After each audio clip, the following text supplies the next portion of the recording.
વડોદરા શહેરના નામાંકિત બિલ્ડર અને ડેવલપર ગિરિરાવક ડેવલપર્સ તેમના પરિવાર ઉપર ગુંડા તત્વો દ્વારા કરવામાં આવતી હેરાનગતિને લઈને ન્યાયની માંગણી કરી છે।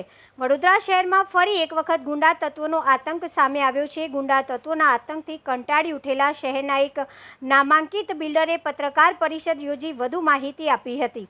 વડોદરાના નામાંકિત બિલ્ડર ગિરિરાજ ડેવલપરે તેમના પોતાના અને તેમના પરિવાર પર ગુંડાઓના એક જૂથ દ્વારા હેરાનગતિ કરવામાં આવી રહી હોવાના આક્ષેપ કર્યા છે।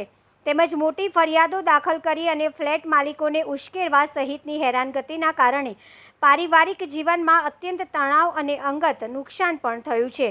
સાથે જ આ સમગ્ર ઘટનાને લઈને તેમના પુત્રએ પણ આત્મહત્યા કરી હતી।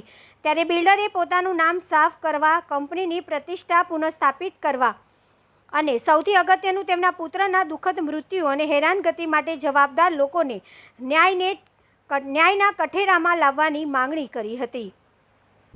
અમે આજે જે પ્રેસ કોન્ફરન્સનું આયોજન કર્યું છે એ એટલે હું તમને જણાવવા માંગુ છું કે મારી સાઇટ વિશે જે અત્યારે બહાર અવનવા સમાચારો આવી રહ્યા છે કે મેં 6 કરોડની લોન લીધી છે, પછી મેં રજા ચિઠ્ઠી ખોટી લીધી છે, આ બધા જે આરોપો મારી પર જે લગાવવામાં આવી રહ્યા છે એની માટેના જે મેં સચોટ તમને કારણો હતા એ અમે તમને જણાવ્યા છે।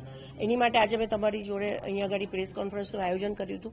અમે અત્યારે જે બી લોન 6 કરોડની છે એ ભરવા માટે અમે અમારા પૂરા પ્રયત્નો લગાવેલા છે, સક્ષમ છીએ અને એમાં મારી પ્રોપર્ટીઓ પણ છે પોતાની, જેનાથી પૂરી થઈ જાય એવી છે। અને ત્યારબાદ મારા સાઇટ પર બીજા 25 ફ્લેટ ને 16 દુકાનો બી અવેલેબલ છે, જેનાથી બી મારી એ લોન પૂરી થઈ જાય એવી છે।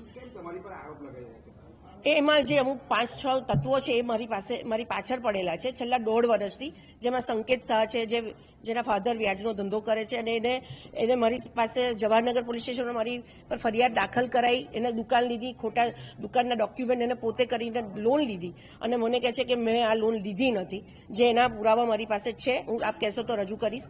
અને એ પછી મારી પાસે મારા હસબન્ડ પાસે 3 કરોડ રૂપિયાની માંગણી કરી। એ જ મને એની અંદર ન્યાય મળતા, આગોતરા મળતા એમનું આ બધા જોડે ફરી ભેગું થઈ અને મારી પાસે જેટલા મારા કોઈ પણ આવા એ લૂફોલ્સ હોય કે કંઈ પણ હોય તો એને ભેગા કરીને આ બદનામ કરવાની એ લોકો કાવતરું ઘડી રહ્યા છે। અમારા મેમ્બરોને બસ એ પૈસા પડાવવા માટે જ કરી રહ્યા છે, અમે એમને તાબે નથી થતા એટલા માટે એ લોકો આ કાવતરું ઘડી રહ્યા છે।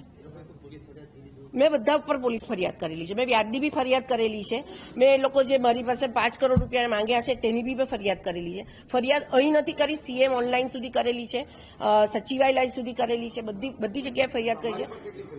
મારી પર ફક્ત બેંક ઓફ બરોડામાંથી અરજી ચાલે છે અને એ લોકોએ એક અરજી કરેલી છે, ફરિયાદ કોઈ નથી મારી।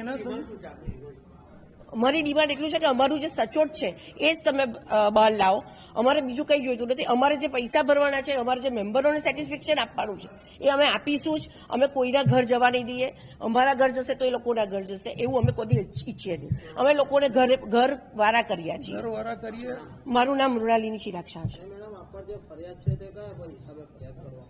જવાહરનગર પોલીસ સ્ટેશનમાં જે ફરિયાદ છે એમાં સંકેત શાહે પોતાની માટે દુકાન ઉપર એને સીસી લોન કરી હતી। સીસી લોનની અંદર એને મને ખાલી બેંકમાંથી 15 લાખ રૂપિયા આપ્યા, 14 લાખ રૂપિયા આપ્યા નથી।